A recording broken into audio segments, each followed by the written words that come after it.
Hi, again, I'm Joseph Flores Witchcraft and this message is for Sir Gavin. So, ito ay update at syempre, panibago at pangalawang babala ko na naman. Sko, ano itong mga to eh. Hindi lang ako makapag-swear, hindi lang ako makapagmura kasi bawal na sa akin kasi faith healer na ako.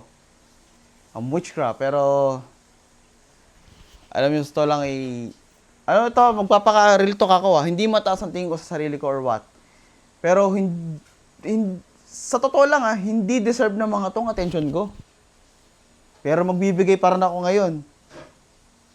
Eto, hindi ko naman sinasabing utang ng loob nyo sa akin, pero sa totoo lang kung napanood nyo yung video na ginawa ko nung nakaraan, kung nabasa nyo lang yung post ko, kung nalaman nyo lang, kung nakita nyo lang yung babala ko noon sa inyo, hindi na mangyayari to. So, unang babala ko sa kanya is ito. I'm finding the records, right? Kasi lahat may proof. Ang unang babala ko sa kanya is ito. January 7, nag-live ako.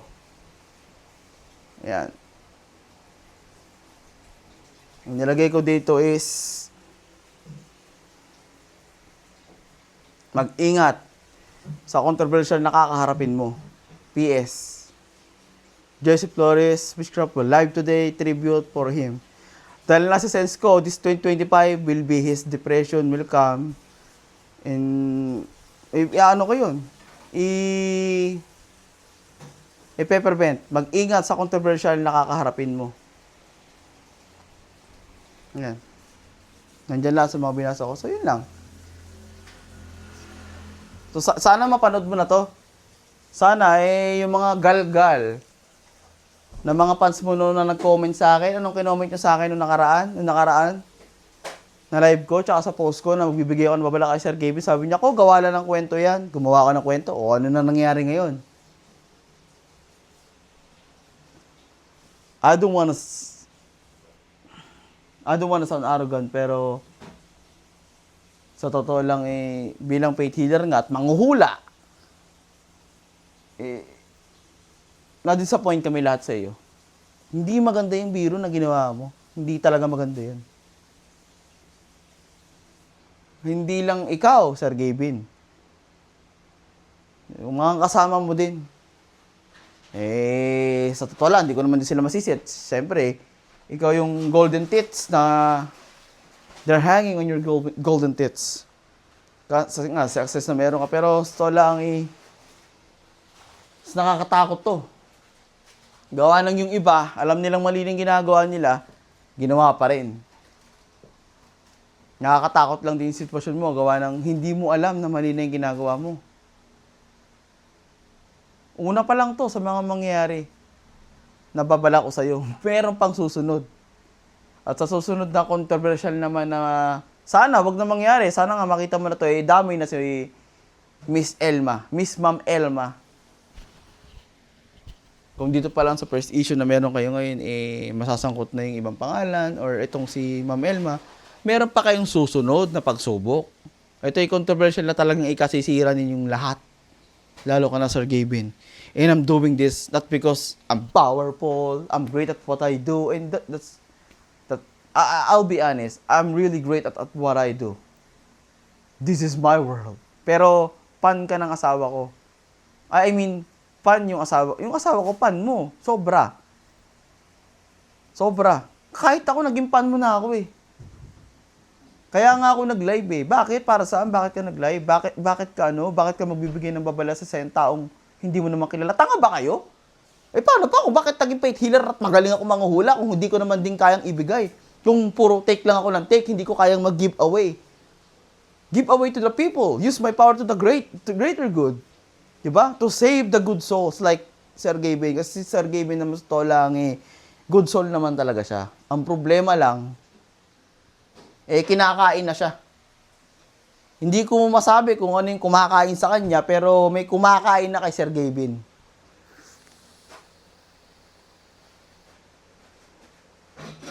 Gagi, nunod kayo sa akin, sense ko kayo, kahit record dito, patawa-tawa kayo sa comment section. Patawa-tawa ka, ikaw, nunod ka ngayon. Kahit recorded to, alam ko may mga fans ka na matatawa sa akin or what, gagi. Meron pa, pangalawa. Pangalawa na sana, mas ikatawan nyo na lang din. Dahil tong idol yung to, kailangan nito ng matinding babala. At hindi lang matinding babala, kailangan nito. Guy, I'm here to guide, man. And I'm doing this. I'm doing my very best. Hindi, I'm not trying my best. I'm doing my best to prevent you from doing something so heinous. First ka pa lang. Si Malupitong, binalaan ko na rin yan. Si Kong, binalaan ko na rin yan. Lahat kayo na iniidolo ng ibang tao. Kahit ako, iniidolo ko kayo eh. Malaki yan naging contribute ni Sir Kong sa akin. Kasi noong mga dark times ko, si Sir Kong talaga yung nag-inspirasyon sa akin. Through hard work. Through maging family man ka, ano man ang instances na mangyari sa buhay mo. He taught me that. You taught me that. You all taught me that. Si Malupito, mas relate ako sa kanya. Pero despite ang different characters nyo, hindi pa kayo ganun talaga kasikat. I know, na-sense ko na kayo noon pa. Bago pa lang sumiklab yung pandemic na yan, kilala ko na kayo. I've been looking up to you guys. Yeah, especially sa panahon ng pandemic. Di ba? Ingat tayo. And I'm doing this for you all. Nabanggit ko sa Sir Kong, kung akala nyo controversial na yung nangyari ngayon, hindi. Ang nakakatakot kay Sir Kong, siya ay nagiging biktima ng mga nakapaligid sa kanya. Na sa susunod na controversial na kakaharapin ni Sir Kong, marriage na nila. Na relasyon na nila ni Miss B. Ang magkakaroon ng lamat. Pero ito sinasabi ko sa inyo para sa iyo Miss B, nandiyan ka para i-guide si Sir Kong. Wag na wag kayong, lalo ka na Miss B, lagi pa rin kayong haharap sa pinanggalingan ninyo. Like nang laging sinasabi ni Sir Kong, kayo, Malupiton, tsaka ikaw, Sir Gavin, lahat kayo. Lagi inyong titignan at lagi inyong titignan ang harap ninyo sa salamin. Lagi kang titingin sa harap ng salamin. Like this one. Like this big ass. Lagi kang tumingin sa harapan ng salamin at sabihin mo, alam ko. At dapat hindi ko limot kung saan ako nanggaling. Ikaw, Jesse Flores Witchcraft, kilala mo pa ba kung sino ka? Kilala mo pa ba kung saan ka nanggaling? Yun ang gusto kong iparating sa inyo.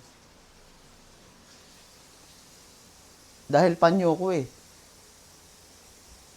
Ayokong masira kayo. Hindi ko kayang i-contribute sa inyo yung mag-comment lang ako, mag-share lang ako. That's not my best. What hasapan ninyo na tinuruan yung mag-evolve na walang mas hihigit pa sa kayamanan at kasikatan kundi ang dignidad.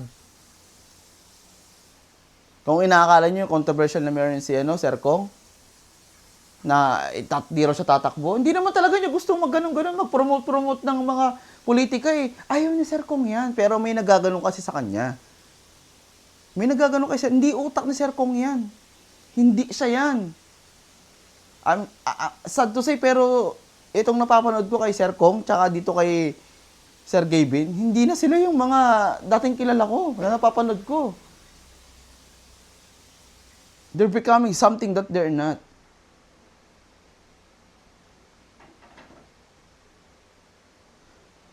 So, ito nga, yung video ko na sana mapansin ninyo. Kasi hindi biro Hindi biro. Biruin nyo, guys. Huwag nyo sasabihin sa tao yun na sa dami na nagawa namin, sa dami na na-contribute namin, isang pagkakamali lang, malilimutan na kami ng tao, imposible naman yun. It matters po. It matters po. Kasi tandaan natin, tao din nagsikat sa atin lahat. Ako, walang Jesse Flores Witchcraft kung walang naniniwala sa akin ni isa. Without one people who believe in me. Walang Jesse Flores Witchcraft. Totoo yun, guys. I owe this to the people who believe in me since day one. Kung ano man lahat ng meron ako, yan ay dahil sa paniniwala ako sa Diyos, binigay ng Diyos at sa mga taong naniniwala sa akin. Yun ang totoo. Hindi dahil sa ako dati na ako manghuhula eh. Bata pa lang ako, manghuhula na ako, pero di naman ako sumikat. Because I chose the wrong side. I chose the wrong decision. Pero without the people who believes in me, I'm nothing. Wala yung pera ko, wala yung yaman ko. Hell, galing ako sa background na mayaman. I'm Flores, by the way. One of the richest surnames dito sa Pilipinas, Flores. But I grew up na alam ko ang kahirapan. So one lesson lang din yun na siningit ko. Kasi kayo lahat, nakilala rin kayo sa walang-wala. You gave me that inspiration. Maling-mali yun. Kaya sana mapansin nyo to. Kasi hindi naman to para magpasikat ako eh. Diba? I don't care what people would say. Kasi sa to lang, hindi man ako katulad ninyo na may million subscriber. Eh, sa to lang ho, ako sikat na rin. May mga mangilan-ngilan na rin nakakakilala sa akin, pero I'm not pushing myself to them. And this is not about the view. This is not about the viewers. This is about the fans. Not my fans. Not your, for the sake of your fans sa mga niniwala sa inyo.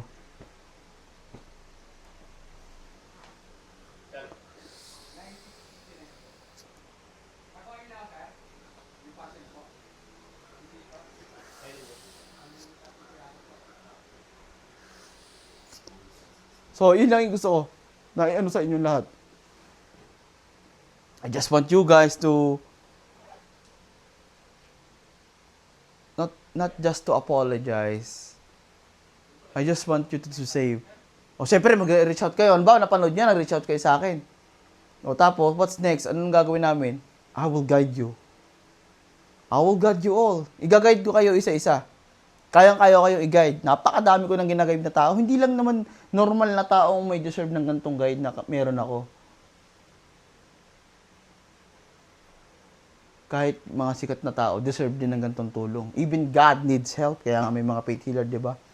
Hindi na magpapakataon na kung hindi nyo na kailangan ng ibang manggagamot o ibang manghuhula. Ako na lang. Ako mag-guide sa inyo. Kasi ako yung may pakialam sa inyo simula noon. Binabalaan ko nga kayo eh. May nagbayad ba sa akin? Nagpabayad ba ako para balaan ko kayo? Hindi. Ginawa kayo ng libre. Hindi lang para makuha attention nyo. Ginawa kayo ng libre para makuha kong attention ninyo. Para kayo maisayos. Pero sad to say na nangyari yung babala ng walang na sa inyo nakaalam. Sana mapansin nyo to. Kasi hindi biro. Yung mga mangyayari sa inyo controversial, to, simula pa lang to, mayroon pang mas malupit. Mas matindi dapat ninyong, alam mo yung sinasabi ko na pangani, bakit kailangan ninyo pang magpatulong sa akin? Dahil ikakasirin nyo talaga yun. Hindi mismo manggagaling sa inyo yung mangyayaring masama na sinasabi ko, yung wave 2. Yan ay galing na sa ibang tao na nakapaligid pa sa inyo mismo. Mismong kadikit pa ninyo ang magbababa sa inyo. Hindi naman yan lang sinasadya, pero yun nga, nag-evolve na sila sa tao na hindi sila. At kayo ganun din. So, Sir Gavin, Sir Kong, even malupiton. Sana mapansin nyo to kasi kahit si malupiton, malaki rin na sense ko dyan. Huwag naman sana kung kailan nyo akong makikilala, huli na ang lahat. Maging fair po tayo. It's really unfair for the fans na mga naniwala sa inyo. Siyempre sa akin din. May mga nagsasabi, Sir Jesse, bakit kami mga normal na tao na tinutulungan mo? Mga sako-sako na, nahulaan mo naman sa airplane, yung mga nahulaan mo yung sa mga bomb threats, sa airport, diba, mga aksidente.